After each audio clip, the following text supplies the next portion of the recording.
Sure, thanks. I think it's good. I think you've outlined there the ad hoc nature, and I will say the work that gals do, it's such an important service. It's such important work, and where it works well, it works really well. But I suppose we have to be always looking at situations where maybe it hadn't been working well, or it had been a bit ad hoc. I actually just have a few questions that maybe in your response, Minister, you can come back to. I do welcome the presumption of an appointment of a gal, but I'm wondering, and I do see the view in relation to a mandatory, like the difficulty potentially for a mandatory situation, and I also would strongly feel that you could easily have a mandatory situation, but it mightn't actually, if it's not working well and not fit for purpose and service, there's not really much point to it. It just becomes a tick the box exercise. So but is there an appeals mechanism contained if somebody believes, I know that there's a presumption of appointing a gal, but if somebody believes maybe they should have been appointed one and weren't, is there some sort of an appeals mechanism? Maybe you could come back to that in your reply. And then I suppose the crucial and key thing for myself, I suppose, in all of this situation is the kind of the status of the gal.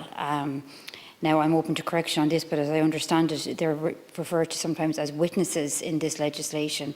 Maybe that's been changed, but I think it's important that the language actually is that they are a representative, because that's exactly what they are, and they do represent the child's voice, and it's really important that they do that, particularly for vulnerable children, but in general it's really important. And I think that we've had lots of discussions, particularly in the last few days, in relation to language and the importance of language. And we were here last night with the adoption and tracing legislation, or the information and tracing legislation, I should say.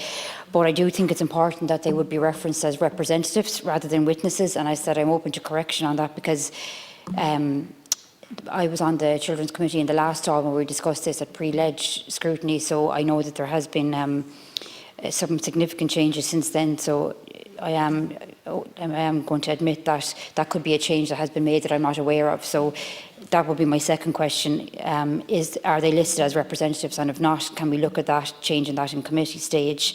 Because I think it's important that they're not relegated to the status of a witness that we know in court proceedings is very different than somebody who is a representative. And the other situation then is in relation to access to the files, the TUSLA files. As I understand it, at the present time, the gal is entitled to the full TUSLA file, and I note that there is reference to that they might be able to apply to the court for a file or for a report. But are they not given that as an automatic right?